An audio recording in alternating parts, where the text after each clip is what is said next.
Smogon University, the fan-made website that primarily organizes various competitive singles formats, and VGC, the doubles official format of the Pokemon video game championships, have vastly different rule sets and thus vastly different metagames. This makes some Pokemon good in one format but bad in the other, and vice versa. But in this video, I'm going to be discussing the Pokemon that are good in both formats of Smogon singles and VGC doubles, specifically focused on the Scarlet and Violet metagame. For this video, I've decided to exclude any restricted legendary Pokemon like Miraidon or Kyogre, because obviously those Pokemon are going to be good in any format, and that wouldn't make for a very interesting video. I will also be excluding any Pokemon banned to the Uber tier of Smogon for this same reason. For the Pokemon I will be including in the discussion, I will be considering the successful use they have across formats, even if that use is very different, like using an alternate ability or a vastly different moveset. In fact, I think that the more different the use cases are, the more interesting it is to talk about. With that in mind, let's look at the Pokemon that are good in singles and good in doubles. Kingambit is the new evolution of Bisharp, a Pokemon that was already pretty good in both singles and doubles. Upon evolving, it does get a bit slower, but it gets better in every other way. Its speed getting worse doesn't even really matter, since it gets access to the move Sucker Punch, a move that will always go first if the target is preparing to use an attacking move. In doubles, its speed getting worse is actually beneficial, since it likes to operate in Trick Room, which actually makes it faster. One of the biggest improvements of Kingambit over Bisharp in singles, though, is the new ability Supreme Overlord. This ability grants Kingambit an additive 10% boost for every ally that has fainted in its party. So if one ally faints, Kingambit will get a 10% boost. If two allies faint, a 20% boost, 3 allies, a 30% boost, and so on. This has no theoretical limit, but in practice its limit is 50%, as you can only have a max of 6 total Pokemon in your party, or 5 allies. You could revive one of your allies with a Revival Blessing and then have them faint again for another boost, but let's be honest, no one's using Pawmot or Rapska. With a move like Swords Dance to set up, Iron Head and Low Kick for extra coverage, and Leftovers for passive recovery, Kingambit is a great late game sweeper. In doubles, it doesn't use Supreme Overlord at all, but rather Defiant, an ability that raises its attack by 2 stages when any of its stats are lowered. This is essentially the anti-intimidate ability, as it will result in a net boost of +1 attack instead of the usual -1 attack drop. With how common Incineroar is as the main intimidator, Defiant Kingambit is a great counter. It generally likes to use either the Assault Vest or Black Glasses items, and mostly the same moveset of Sucker Punch, Iron Head, and Kowtow Cleave. Gholdengo has so much going for it that it's hard to imagine it being bad in any format. It has a great typing, great stats, a ridiculous ability, and a very powerful signature move. As a Steel Ghost type, it has 12 total resistances and immunities, with only 4 weaknesses, which is very workable. Steel and Ghost are also unique in their passive secondary effects, something else that Gholdengo benefits from. Steel types do not take the small chip damage that Pokemon normally take every turn during a sandstorm, and they cannot be poisoned. Ghost types are immune to all forms of trapping, such as trapping status moves like Mean Look, trapping attacking moves like Sand Tomb, or trapping abilities like Shadow Tag or Magnet Pull, even though Magnet Pull would normally trap Gholdengo since it's a Steel type.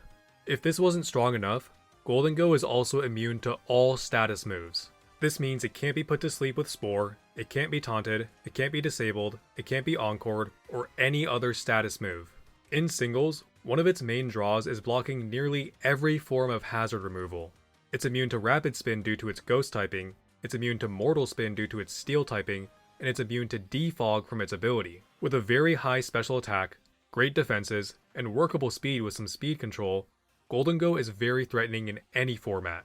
Its signature move Make It Rain is great in singles, but even better in doubles as it is a spread damaging move. With a move like Nasty Plot to set up and help even out those special attack drops, and Leftovers for passive recovery, Gholdengo is a very threatening Pokemon in doubles, and has been the most used Pokemon in certain formats like Regulation H. Dondozo is definitely the Pokemon on this list with the most different use cases from singles to doubles, and you can probably guess why. In doubles, Dondozo has a unique interaction with the Dragon Water-type Pokemon Tatsugiri. If these two Pokemon are on the same side of the battlefield at the same time, and the Tatsugiri has the ability Commander, it will jump into Dondozo's mouth to become one superpowered Pokemon. This raises all of Dondozo's stats by 2 stages, at the cost of making the game a 1 vs 2. Dondozo also has access to the signature move Order Up, the 80 base power, 100% accurate, physical dragon type move that increases one of Dondozo's stats depending on which Tatsugiri is in its mouth. Attack for curly form, defense for droopy form, and speed for stretchy form. This strategy has surprisingly managed to stay at least somewhat relevant in every Scarlet and Violet VGC regulation. It also has access to 2 solid abilities, Unaware and Oblivious. Unaware is great for preventing an opponent's offensive stat boost from affecting Dondozo's defensive stat boosts, and Oblivious is great for preventing the attack drop from Intimidate. In singles, Dondozo obviously can't use this same strategy, but it is still good in other ways. It typically only uses the ability Unaware, unlike doubles where it sees use with both Unaware and Oblivious. It commonly uses Rest and Sleep Talk to go along with its massive HP stat, combined with a setup move like Curse. For attacking moves, Body Press is probably its most common option, but it also commonly uses Avalanche or a stab move like Liquidation. With this set, Dondozo is a great physical wall in singles. Rillaboom is generally agreed upon to be the second best starter Pokemon in VGC after Incineroar, although they are both very good and fill very similar roles on teams. The main draw of using Rillaboom in doubles is Fake Out and Grassy Surge. Fake Out is just incredibly valuable in doubles, and Grassy Terrain isn't all that useful of a terrain overall, but it replaces Psychic Terrain, which can really disrupt some common strategies like Psy Spam. Grassy Surge is actually really good on Rillaboom specifically, as it gets Grassy Glide, a move that gains priority when the user is on grassy terrain. You might even say that it functions as its pseudo-signature move. The boost to grass-type moves also just makes it deal massive damage with Wood Hammer, and it also generally uses U-turn for pivoting, and Knockoff for both damage and disrupting. High horsepower is great coverage, especially since it's a ground-type move that doesn't get weakened by grassy terrain, and it also gets low kick and acrobatics if you want even more coverage. With its special defense being the lower of its 2 defensive stats, it tends to use the Assault Vest to even out its bulk. In singles, it drops Fake Out for an additional coverage move, and generally uses a more offensive item like a Choice Band or Life Orb, but Assault Vest sets are not uncommon. With how great Rillaboom's stats are overall, with great bulk, great attack, and workable speed with some boosts, along with a great ability and a great move pool, it thrives in both the singles and doubles formats.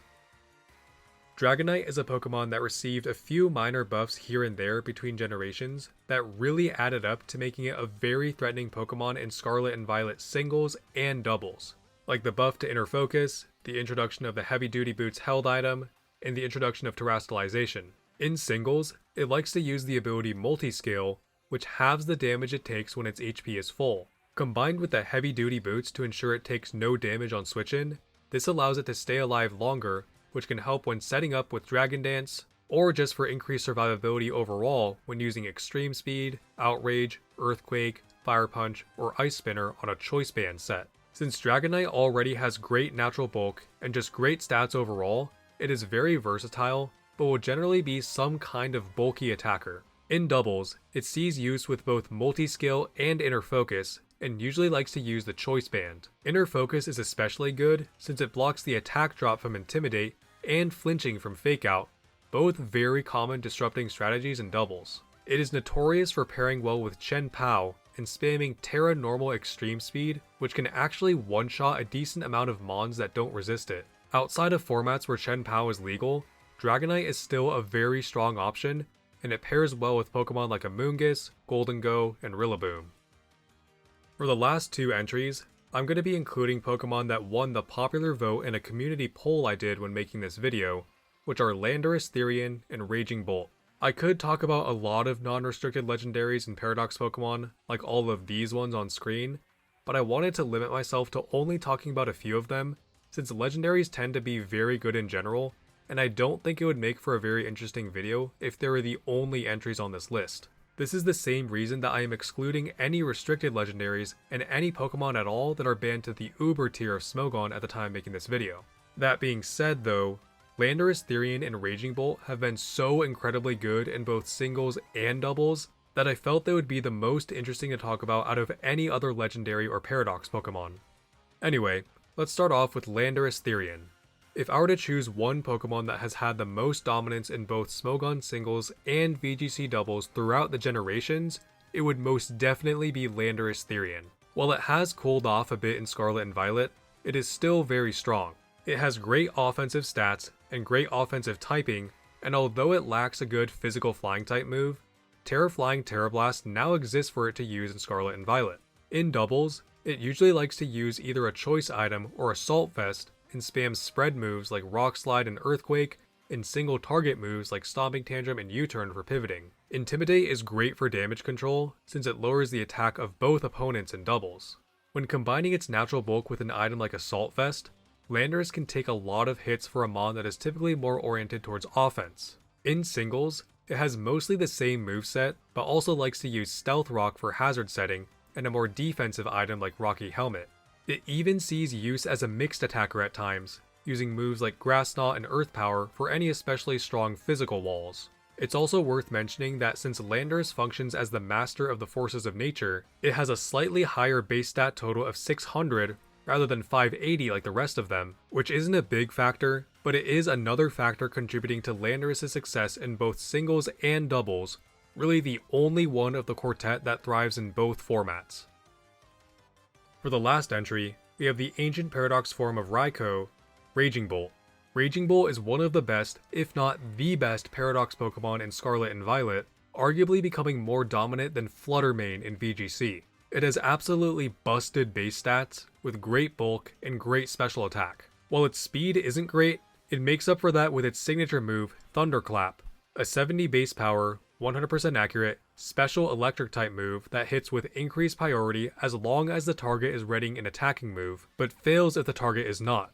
Think of it as special electric sucker punch. Thunderbolt is its most consistent electric move to go along with Thunderclap, and for Dragon Stab, it can use either Dragon Pulse or Draco Meteor.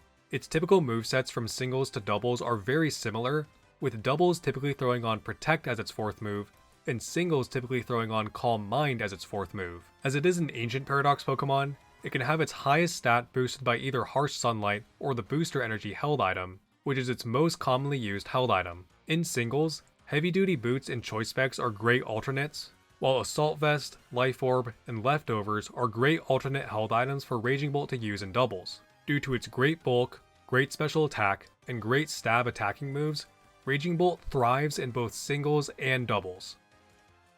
And those are Pokemon that are good in singles and good in doubles. Let me know in the comments if you disagree with any of my reasonings, or feel that I missed any. This is the third video I made to go along with two similar videos I made, where I discuss Pokemon that are good in singles but bad in doubles, and vice versa, so definitely go check those out too. I would also like to thank those of you who commented on those videos and voted on one of the polls I posted, as I used a lot of those suggestions here. Anyway, if you want to support me and my channel, the best way to do so is just by leaving a nice comment. I'm now doing early video access for members, but keep in mind that those videos will be releasing on my normal schedule for non-members, so don't feel obligated at all to join unless you really want to support me, and you are financially capable of doing so, like these lovely people. Likes are also one of the ways in which YouTube determines if a video should be passed around to more people, so if you feel that this video deserves it, I would appreciate it. Anyway, hope you enjoyed the video. Thanks for watching.